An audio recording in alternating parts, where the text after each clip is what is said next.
दोस्तों नमस्कार, आदाब। दोस्तों आज मैं आया हूं बाबरपुर विधानसभा में। दीपक वशिष्ठ जो हैं एक वरिष्ठ नेता है कांग्रेस के। आज इनसे जुड़ेंगे और जो राजनीति चल रही है बाबरपुर विधानसभा में उस पर चर्चा करेंगे। बहुत बहुत शुक्रिया आपका कि आज आपने भी टाइम दिया और हमें मौका दिया कि आज हम आपके चैनल के माध्यम से अपनी आवाज़ उठा सकते हैं, लोगों तक अपनी बात पहुंचा सकते हैं। उसके लिए आपका बहुत बहुत शुक्रिया। अच्छा दीपक जी, विधानसभा चुनाव नज़दीक आ गया है, तमाम क्षेत्र में आपके पोस्टर लग रहे हैं, तो क्या कहना चाहेंगे इस बारे में आप? देखिए, ये तो लगातार ये नहीं कि अभी चुनाव आ रहा है तभी हमने पोस्टर लगाए। पोस्टर लगातार हम लगाते आ रहे हैं, चाहे कोई भी त्यौहार आया, चाहे हिंदू का आया, चाहे मुस्लिम का आया, चाहे सिख का, किसी का भी त्यौहार आया, हमने लगातार पोस्टर लगाए हैं। और ये हमारा क्रम है क्योंकि हम पॉलिटिकल आदमी है। अगर पॉलिटिकल आदमी पोस्टर नहीं लगाएगा तो आम पब्लिक तो लगाएगी नहीं।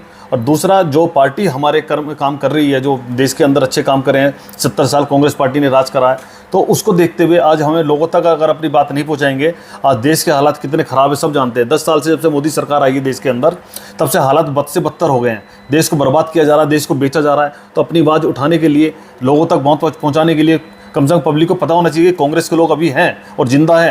क्योंकि 15 साल हमने दिल्ली में सत्ता में हमने शासन किया है और 15 साल में दिल्ली को बनाने का वर्ल्ड लेवल पे हमने काम किया है। तो वो लोग, वो उसका विज़न जो है वो हम लोगों तक पहुंचाएंगे। तो इसी तरीके से आज अपनी आवाज़ उठाने का हम लोगों को मौका मिल रहा है और मैं लगातार पोस्टर के माध्यम से या अपने आपके चैनल के माध्यम से या किसी भी सोशल मीडिया के माध्यम से हम लोगों तक बात पहुँचाने का काम कर रहे हैं। अच्छा दीपक जी, यहाँ पर आम आदमी पार्टी के वरिष्ठ नेता गोपाल राय जी यहाँ से विधानसभा के विधायक हैं, तो इनके बारे में क्या कहना चाहेंगे? देखिए, गोपाल राय जी सबसे पहले बता दूं एक भारी आदमी है, वो लोकल आदमी नहीं है। उन्होंने बाबरपुर की ज़मीन पर ना तो जन्म लिया है, पिछले 10 साल पहले उन्हें कोई जानता भी नहीं था बाबरपुर में कोई गोपाल राय नाम का कोई व्यक्ति भी यहाँ पे है। वो गोरखपुर से यूपी के उत्तर प्रदेश से आए हैं और उनका जो पिछला इतिहास है वो सब जानते हैं भली भांति कि उन्होंने पीछे क्या कर्म किए और क्या काम किया उन्होंने। लेकिन एक फ्री का जो है लहर दिल्ली के अंदर चली, जिसके तहत वो जो है जीत के आ गए और आज 10 साल से बाबरपुर पर वो राज कर रहे हैं और बाबरपुर को लूटने का काम कर रहे हैं। और 10 साल से वो बाबरपुर के अंदर नहीं रह रहे हैं, वो सिविल लाइन में जाकर रह रहे हैं। दिल्ली बाबरपुर की जनता की वजह से वो जीते और उन्हीं की वजह से उनको मंत्री पद मिला। लेकिन बाबरपुर की 10 साल से उन्होंने लगातार अनदेखी करी है, कोई काम बाबरपुर के अंदर नहीं किया है। आज लोग बाबरपुर के नरक का जीवन बीतने पे जो है परेशान है और नरक का जीवन जी रहे हैं। जिस तरीके से आपने देखा होगा, अभी 3 दिन लगातार बाबरपुर के अंदर पानी नहीं आया और पानी अगर अब आ रहा है तो इतना गंदा पानी आ रहा है, मैं अभी लाना भूल गया, मेरे घर पे बोतल रखी है, मैंने टंकी खोली और जो बोतल में पानी भरा वो बिल्कुल काला पानी आया। अगर उस पानी को आज हम पी लें तो सोचो हमारा क्या हाल होगा। बहुत सारे लोग हैं जो ये वाला पानी पीने के बाद आज हॉस्पिटल में एडमिट है। लेकिन दीपक जी, कुछ लोग, आम आदमी पार्टी तो कह रही है पानी फ्री दे रहे हैं, बिजली फ्री दे रहे हैं, बस में महिलाओं को यात्रा फ्री दे रहे हैं। देखिए, इस तरह का पानी मैं नहीं कहता ऊपर वाला कभी किसी को दे। इस तरह का पानी कोई फ्री का पानी नहीं। अगर नाले का पानी फ्री बांटेंगे या नाली का गंदा पानी या फ्री बांटेंगे तो आप ये जो है लोगों को परेशान करने का काम कर रहे हैं। लोग देख रहे हैं, सबको दिख रहा है कि क्या कर रहे हैं। और रही ये बात फ्री की, फ्री से दिल्ली नहीं चलने वाली। दिल्ली में मैंने आपको बताया कि 15 साल हमने शासन किया है। 15 साल में दिल्ली में फ्लाईओवर का जाल बिछाया, दिल्ली में मेट्रो हम लेकर आए, दिल्ली को अंडरपास हमने दिए, दिल्ली को सारे जितने भी रेलवे क्रॉसिंग है वो हमने ख़त्म की, पूरी रिंग रोड को रेड लाइट फ्री हमने किया, दिल्ली को सिग्नेचर ब्रिज हमने दिया, सेंट्रल स्कूल दिए, हॉस्पिटल दिए। एक एक चीज़ दिल्ली के अंदर कुछ बनी है तो वो सब कांग्रेस पार्टी की देन है। आज 10 साल की सरकार के बाद मैं पूरी आम आदमी पार्टी को और गोपाल राय को आपके चैनल के माध्यम से यह चैलेंज करना चाहता हूं कि वो मेरे साथ बहस करे और मैं उनको बताना चाहता हूं कि वो बताएं कि उन्होंने करा क्या, क्या बनाया उन्होंने। अगर उन्होंने वो मोहल्ला क्लिनिक की बात करेंगे, मोहल्ला क्लिनिक का हालात आप देख लो क्या हालत है। मोहल्ला क्लिनिक अगर ये कोई विजन लेकर आए उसके लिए इन्होंने भर्ती नहीं करी। 10 साल में दिल्ली में एक भी वैकेंसी नहीं निकली है। आज सरकारी हॉस्पिटल का ये हाल है, वहां पर दवाइयां नहीं मिल रही है। पेशेंट अगर जा रहे हैं तो वहां डॉक्टर नहीं है देखने के लिए। अगर डॉक्टर की कमी हो गई है, उन्हीं डॉक्टर को उठा के कहीं मोहल्ला क्लिनिक में बैठा देते हैं, कभी हॉस्पिटल में बैठा देते हैं। वो छुट्टी पे चले जाते हैं तो कहीं ना मोहल्ला क्लिनिक भी खाली पड़े, सरकारी हॉस्पिटल भी खाली पड़े। इस तरह के हालात इन्होंने कर दिए। दिल्ली के सरकारी स्कूलों की बात करोगे तो स्कूलों में जो बच्चों के खेलने के ग्राउंड थे वो ग्राउंड इन्होंने खत्म कर दिए, वहां क्लासरूम इन्होंने बनाए, हर चीज में इन्होंने घोटाला करा है। दिल्ली के सरकारी हॉस्पिटल में जितनी दवाइयां आ रही हैं उन दवाइयों का घोटाला इन लोगों ने किया है। अगर आप स्कूल की बात करोगे तो क्लासरूम का घोटाला इन्होंने किया है। 2 लाख रुपए में मैक्सिमम एक रूम बन जाता है स्कूल का। अगर आप देखोगे 25-25 लाख रुपए एक एक रूम का इन्होंने भरा है।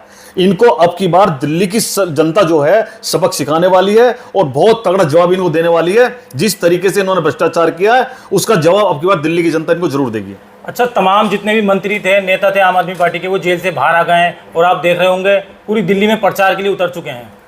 देखिए, पहली बात तो यह है कि जेल गई क्यों। दिल्ली को इन्होंने नशे की राजधानी बना दिया था। पूरी दिल्ली के अंदर आपने देखा होगा, जैसे ये सोफटा रोड है मेरे वाली, इसी रोड पर कम से कम 10 से 12 ठेके इन्होंने खोलने का काम किया। 25 साल की उम्र एक बच्चे की होती है शराब के उसमें, जो हमारे कानून के अंदर है, उसको हटाकर इन्होंने 21 साल की उम्र कर दिया कि 21 साल का बच्चा भी आज ठेके से जाके दारू ले सकता है और दारू पी सकता है। महिलाओं के लिए अलग ठेके खोलने की इन्होंने कोशिश करी।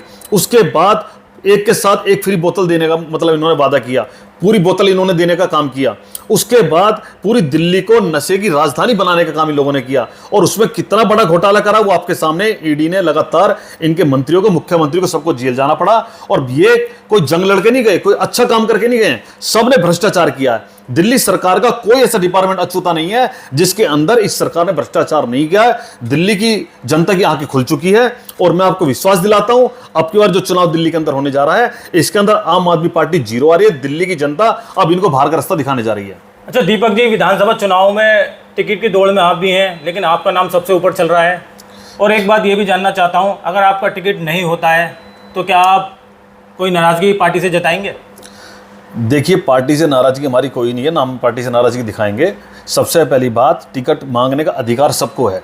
जो भी कांग्रेस का छोटे से छोटा कार्यकर्ता है, जो पार्टी के लिए काम करता है, पार्टी के लिए समर्पित है, उसको पार्टी से टिकट मांगने का अधिकार है। वो तो पार्टी डिसाइड करेगी किसको टिकट देना, किसको नहीं देना।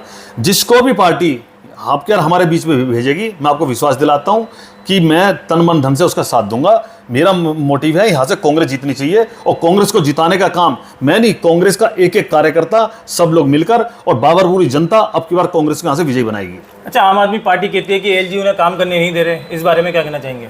ये तो जो है ना एक बहाना है इनका कि एलजी काम नहीं करने दे रहे। 15 साल हमारी भी सरकार रही है, 5 साल एक बार बीजेपी की सेंट्रल मिनिस्टर केंद्र में सरकार थी, और एलजी हमारे विपरीत था। उसके बावजूद कांग्रेस की मुख्यमंत्री ने, कांग्रेस के किसी मंत्री ने, कांग्रेस के किसी विधायक ने कभी कोई बयान नहीं दिया कि एलजी काम नहीं करने दे रहा। एलजी इन्होंने कोई बहाने नहीं किए, क्योंकि आज आपको मैं बताना चाहता हूं कि ये लोग करते क्या है कि आज दिल्ली का पैसा बाहर के स्टेटों में जाकर चुनाव लड़ते हैं, और दिल्ली का सारा पैसा वहां बर्बाद करते हैं, और बाद में इन पर फंड खत्म हो जाता है। उसके बाद ये बोलते हैं दिल्ली का एलजी काम नहीं करने दे रहा, क्योंकि इनकी नीयत में खोट है। ये काम नहीं करना चाहते। अगर ये काम करना चाहते तो सारे काम होते। एलजी ने कौन सा काम रोका, मुझे, मैं आपसे पूछना चाहता हूं। आपकी कोई पॉलिसी नहीं है, आप पॉलिसी शराब की बना रहे हो। एलजी ने आपको रोका शराब के ठेके खोलने से? एलजी ने आपने बोला शराब की दुकानें खोलने हैं, एलजी ने कहा खोलो, फिर उसमें आपने इतना मोटा भ्रष्टाचार करा जिसमें आपको जेल भी जाना पड़ा। आज एलजी पे आप नौमत लगाना बंद करें।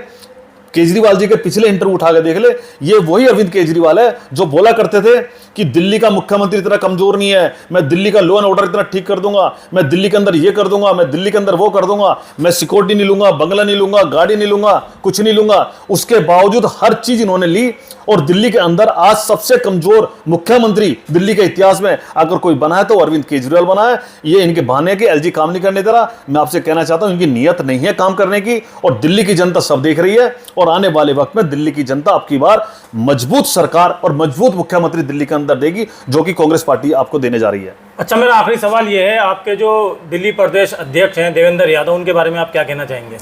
देखिए, देवेंद्र यादव जी बहुत वरिष्ठ नेता है और दिल्ली की लगातार सेवा करते आ रहे हैं।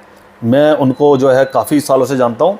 उनके फादर, उनके परदादा, मतलब कई पुश्तें उनकी जो है कांग्रेस पार्टी के लिए समर्पित रही है, और उन्होंने जितना दिल्ली के अंदर काम किया है, जितना दिल्ली में इन्होंने जगह ने काम किया, और जब से दिल्ली के प्रदेश अध्यक्ष बने हैं उसके बाद उन्होंने, मुझे नहीं लगता, मैं तो ये देखता हूँ कि वो सोते कम है। अगर उनको कई बार देखता हूँ रात के 12 बजे 1 बजे लोगों की समस्या सुन रहे हैं, कहीं कोई दिल्ली में हाल खराब हो गए वहाँ पहुँच गए, और सुबह देखता हूँ तो सुबह 6 बजे भी खड़े मिलते हैं। तो सोने तक का वक्त उनको नहीं मिल रहा है। और दिल्ली के अंदर जितना काम देवेंद्र यादव जी कर रहे हैं, दिल्ली की जनता उनको प्यार करती है, मोहब्बत करती है। दिल्ली का कांग्रेस का एक एक कार्यकर्ता उनसे प्यार करता है। और आपको विश्वास दिलाता हूँ देवेंद्र यादव जी के नेतृत्व में अब की बार दिल्ली के अंदर कांग्रेस पार्टी सरकार बनने जा रही है, और मैं तो कहता हूँ दिल्ली के मुख्यमंत्री देवेंद्र यादव जी बनने जा रहे हैं। चलिए, बहुत बहुत शुक्रिया आपका दीपक वशिष्ठ जी। तो यह है बाबरपुर विधानसभा से दीपक वशिष्ठ जी। हालांकि जमीन से जुड़े हुए नेता हैं कांग्रेस के, और विधानसभा चुनाव नज़दीक आ गए हैं। मैंने इनके विचार आपको अपने चैनल के माध्यम से सुनाए और दिखाए भी। तो आप लगातार देखते रहिए हमारा सामाजिक और राजनीतिक चैनल हिंद की आवाज़ NCF। चैनल को सब्सक्राइब कर लें और फेसबुक पेज को फॉलो कर लें।